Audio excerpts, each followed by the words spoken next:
Hello, everybody. Welcome back. This is JudiciousFire. I'm on the iOS server. I've been making my way through the Insane 8 dungeon series in the quest for the third flame on each dungeon. When Insane 8 was first debuted here in Castle Clash, my goal at that time was to go into those dungeons, smash them up as quickly as effort free as possible, and to acquire 2 flames per dungeon. I never had a goal of doing 3 flames. I kind of thought that, we needed to have an upgrade or two, a couple of updates, whatever it may be, in order to make those dungeon series a little bit more doable. Also, I would have to, and was procrastinating this, I would have to sit down for a heck of a long time and repeat those dungeons again and again and again until I finally got that third flame. So I set it down for a couple of weeks. I was happy getting 2 flames on every dungeon. Total of 860 flames is what I had over the entire dungeon series in Castle Clash. More than happy with that. Yesterday, I finally broke with my cycle of procrastination, and I said, you know what, I'm gonna get her done. I brewed some coffee. I had a chocolate chip muffin, and I said, I'm going to get down to business. And it was exactly what I thought it would be. I had to run dungeons sometimes 25 times before I finally was successful. There are a lot of, and it's not RNG, it is, there are a lot of sequential actions that have to be performed through these Insane 8 series in order to get that third flame. And you do have to put this hero here, these troops here, this spell at this moment. Wait until the archdemon activates his skill. Now do and it was a lengthy process, but I tell you what, friends. Let's go into the dungeons. Go to Insane. Where are we? 865 flames, 25 out of 30 flames in Insane 8. Did these yesterday. I have 3 flamed 8-2, 8-5, 8-6, 8-8, 8-9. I got on 8-10, I got 98%. And I'm not the only one. I had this discussion with one of my buddies in Castle Clash yesterday. He also got 98%. I got 98% and a sliver of life left on one hero base.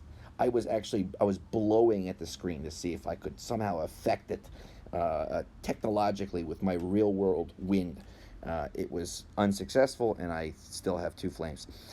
So today I'm going to try to go back and at least get 1 or 2 more flames, and it's going to take me some time. There are no easy fixes here. You might be the kind of Castle Clash player. You sit down. You don't need a coffee. You don't need a chocolate chip muffin. You just say to yourself, "Hey, I'm going to bang out all these flames," and 10 minutes later you're done. That's fantastic. I'm not that Castle Clash player, so it's going to take some time. I'll show you the team I'm using, the 3 subs that I'm using, and the strategy. I can do a video on each of these independent stages. We'll just take a quick knock at 1 or 2 of these, just so you get the idea. I would highly, highly doubt here on video I'm going to get a third flame. What I can do is, I would suspect, I'm not knocking anybody. This is the nature of the beast here.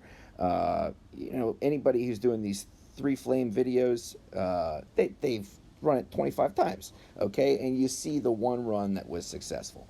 I can do that video, but I can't in real time here while discussing it with you guarantee that it's going to be a third flame while I'm narrating. We go into, let's go back. Let's take a look at the spells that are so necessary in this process. Go to magic. Okay, we have a windstorm. We've got ourselves a meteor. We've got a guardian angel, and we have Ares Frenzy. Those 4 spells will see you through nearly every stage of the 8 series. I am finding that on probably 2 or 3 stages, using the snowstorm, the freeze spell, can be very helpful in certain situations. That's really the only other spell I would sub in. But most of the time, it's those four. I'll show you my main team. Uh, Before I do that, I've got 3 guys who I call up off the bench, and I sub them in when somebody's got a Charlie horse or something like that. I've used third most effective was Commodora.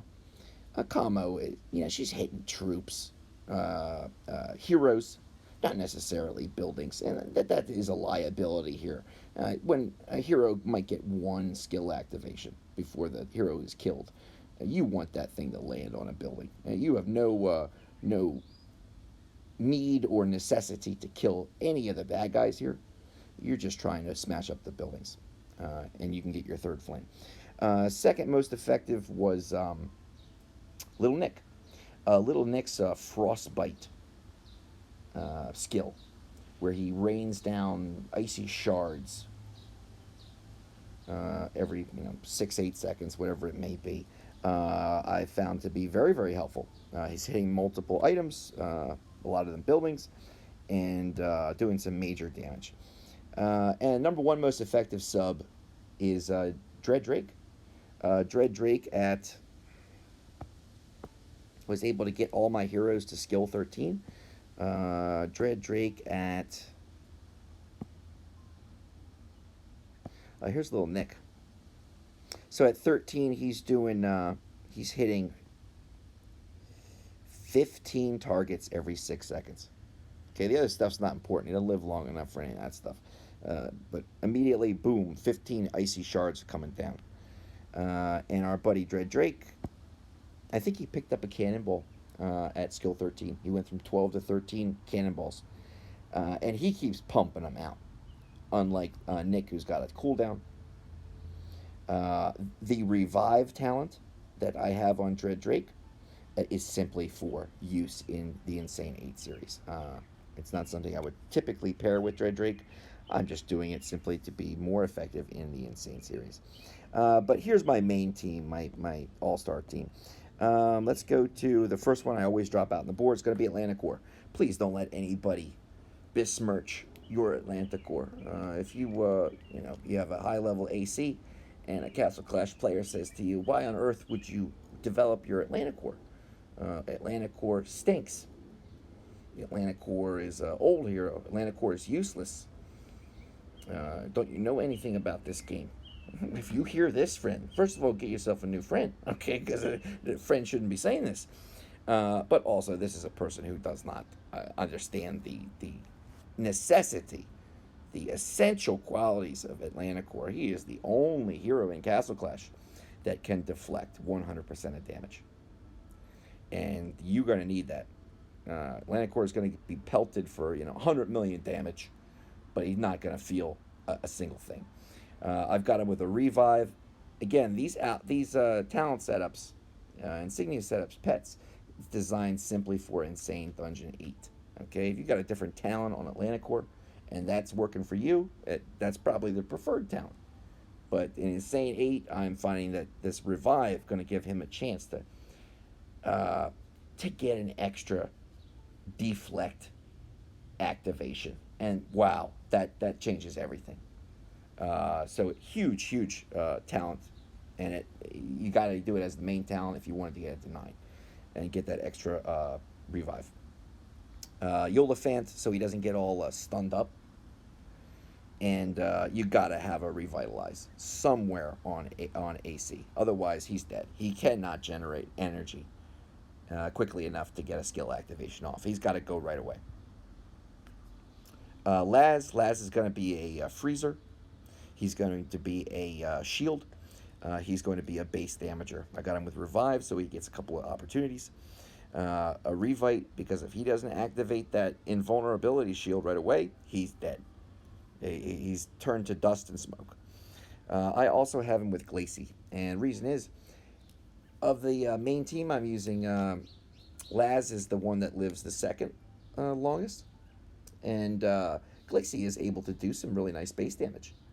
And on the guy who lives the second longest out of my team, I want there to be also base damage occurring while he's doing his thing. So I put Glacy on there. I'm finding that Phoenix isn't doing enough, but Glacy will take out a tower or two in the time that Laz is alive. I have Cosmo. Cosmo is probably my weakest link here. He's the one I'm continually subbing out for those three that I just mentioned. Cos, if you can get him to activate his skill, he'll wreck a town hall. But he can get killed pretty quickly. I'm lucky to get a skill activation from him. Also, his Twilight Dimension bubble is random in its location. I've had Kaz drop the bubble on my team, okay, and not the bad guys. So very, very random. But the revive helps him get his skill activation off. Mini Angie, no healing pet that's going to make a difference in Insane 8. Okay, nobody's going to get a chance to stay alive long enough to heal. But it's better than having no pet at all. And a Revite, he's got to go off immediately. I have Minnow. Minnow with Unholy Pact. I'm trying to get as much damage out of Minnow as possible. Unholy Pact. I've got Punching Box to give him a damage bonus. And I've got a Revite in order to give him a chance to proc immediately. I got Tree. I will be using Tree to bring him back. To bring most of these guys back. And that's going to be essential. You've got to get two rounds of attack. And that can only be done with Tree when you got a bunch of dead heroes. Tree is the only hero in Castle Clash that's going to be able to bring back your entire team. I did a top 10 heroes in Castle Clash video. My number 10 was Tree Antar because of his amazing revive ability, best in Castle Clash, and also a 60% damage reduction. And it's useless in Insane 8. It'll make a difference, okay? You have 99% damage reduction and you still get turn to dust. But in any other scenario, he is a premier hero. I've got him with the revive, so he can, just in case he gets killed, on his way to reviving, he can revive. Fennec to prevent a negative status, Revite so he goes off immediately. My longest lasting hero is going to be Ronin. And Ronin is, he's there to do base damage, certainly, and he's very capable of that. But primarily, he is a carrier for Doom Balloon. The longest lasting hero, the longest living hero, should be carrying Doom Balloon. Because every X seconds, Doom Balloon's going to be wrecking buildings. And that's what you need. Many different ways to run Ronin through Insane 8. I tried Scorch Ronin with Revive. I tried Scorch Ronin with Survival. I tried Revive 9 with Scorch, Revive 9 with Survival.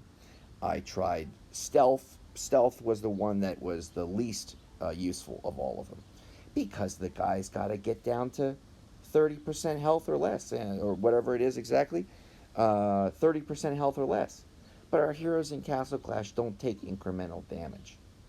Ronin's hit, he's dead. So I have Stealth on no hero, a useless talent.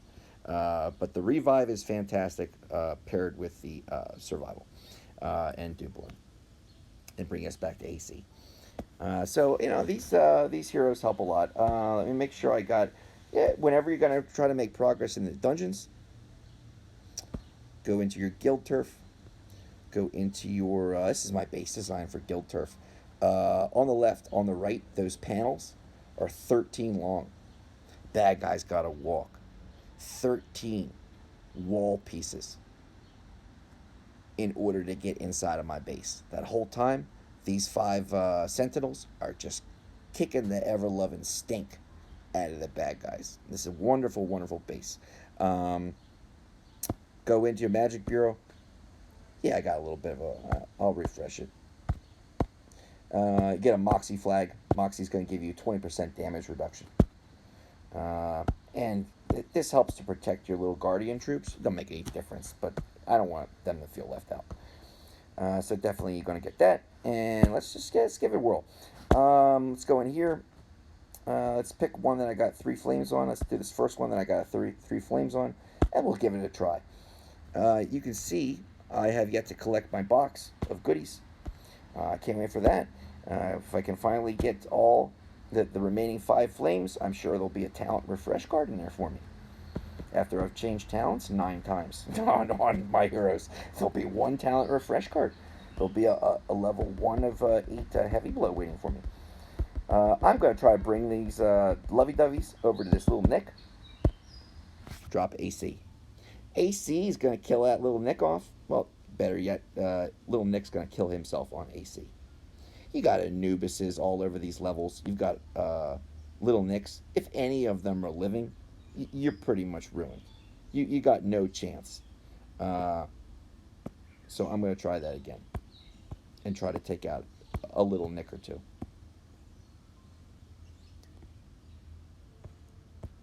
So unless you've taken care of all of the Anubises and the little Nicks, just start over, okay? Otherwise, you're just wasting your time. Yeah, you're not going to get 3 flame with these auto proccers. Yep. I'm seeing little Nicks disappearing. That's fantastic. Is there one in the north? No, there isn't. Okay. If there's one remaining, here's the trick. You take your Ronin and you drop him right next to little Nick. Ronin will kill that little Nick. Let Ronin do his thing. You'd be surprised how long Ronin lasts. Next, I want to drop Laz. Laz is to do base damage. I'm going to pull the Love Doves out from the center of the base, but I'm only going to pull them right to the edge of the walls. So when Laz procs, he'll do the maximum amount of base damage. Laz. That's horrible. Laz didn't do dilly squat. This is why you gotta do it, thinking 25 times before you finally get it. If I could just do over 50%, that's just so I can illustrate to you that I'm not lying about this entire thing, okay? That I'm not on somebody else's account. I'm actually on my account trying to smash up some dungeons. Okay, let's make sure we get these little nicks. That little nick at the bottom took up 1.5 million damage just now. Is the north one dead? Yep, south one's dead. West one's dead. Let's go east, and we'll take him out with Ronin. Okay, we're going to bring Laz. All these Mahatma procs. Okay, now we got to just bring these doves right to the edge. There we go. Now we got it to go. You see, we just went up to 28% base damage. Fantastic. Now up to 30.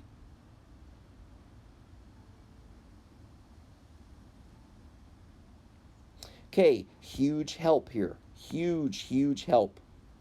Where your heroes die, where they fall in battle, is exactly the spot where they will revive once you use a tree or a Serena. My Atlanta core died right over here by that last hero base that's standing. Okay, I gotta need to remember that. Don't worry about my Laz. My Atlanta core died there. I'm going to bring some Love Doves over. I'm going to use Cosmo and I'm going to use Minnow. And these doves right to the same spot where my AC was. Minnow, 78% already. Okay, now Kaz. And Kaz doesn't do diddly squat. I'm putting Dread Drake back in. Kaz, you're fired. Okay, Cosmo, Minnow, and Atlanta Core are all going to revive in the same spot. Let's bring these Love Doves out. Do this, and they will revive in the center of all of those spells. Beautiful, and we jump up to 88.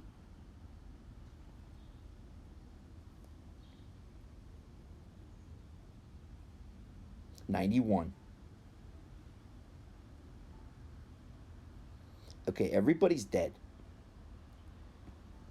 See our buildings. I'm almost out of time. Okay, just drop all this stuff. I got 20 seconds left on the clock. Come on, take out that town hall. Very, very good. Very good. Okay, now windstorm. Windstorm is controlled by your device. You move your device around, and it controls windstorm's trajectory or path. I got 10 seconds left. Come on, I'm going to run out of time. Shoot. Okay, I got a sliver of life left. Okay, I wouldn't lie. If I were willing to drive you and me crazy, rerunning this and using up our time here this wonderful day, then I would have gotten that that third flame. That is the process that I have been going through in each and every one of those. I very quickly spoke at those last remaining seconds. The windstorm is controlled by the tilt of your device. You want windstorm to go south, you tilt your device downward. You want your windstorm to remain in exactly the same spot where you dropped it, then you're going to be balancing your device back and forth, kind of in a circular motion, keeping that windstorm moving. Let's very quickly. Forget that. Go to ordinary. Dungeon 1. Yeah, it goes fine. We're just doing windstorm. Okay, so if I drop it and I don't touch it, it's just kind of moving around. Now it's kind of moving to the right. And it's kind of got a mind of its own. Okay, let's try again. This time I'm going to move my device in order to steer windstorm. Okay, I will drop windstorm to the south, and then I will bring windstorm up north by tilting my device. Bring it towards that base. Oh, shoot. I flipped my dive. Gosh darn it. Okay, I'm in recording mode. You get my point. You got to move the device in order to change the trajectory of windstorm. In the screen mode that I'm in right now, I'm trying to move my device in any way is flipping the screen. Okay, so get yourself a Moxie flag in review and in conclusion. Get a Moxie flag. Get those 4 spells we mentioned. Learn how to drive your windstorm. These 6 are fantastic. 3 that I mentioned, you can sub in. When I was achieving 2 flames, I was using buffers like Cupid, Pumpkin Duke, even Mike on occasion. I'm not doing that here. That's too complicated. I'm doing this catapult method. Okay? Just like the old days of siege warfare. You didn't have to go into somebody's base in order to smash them up. You could stand outside of the base like I was doing with these love doves, and from a distance hurl projectiles that'll smash up the base, the catapult method. And that's sort of what I'm trying to do here. And so far it has worked out very, very well. And last but not least, if anybody ever makes fun of your Atlantic Corps, you let them know that he has 100% deflect capability. He's the only hero in Castle Clash that is immune to damage in that deflection sense. You let them know that even though he's old school, even though isn't he a shard hero? Is he a shard hero? Higher heroes? Shards? Legends? Yeah. Even though he's a shard hero, he's worth at least 6,100 shards. Okay? You're getting a deal at 6,000. He is an essential hero. And so is Tree. Those would be the 2 that you would absolutely be bringing along with you. And plenty of others that you can sub in as the time goes on. Thanks, everybody, for tuning in. I can go into more detail in subsequent videos, just an overall kind of view of how we're doing here in Castle Clash with the Insane 8 series. 865 flames, 5 more to go. I hope I can do it within the next day or 2. All right, thanks, everybody. I'll check you later. Bye-bye.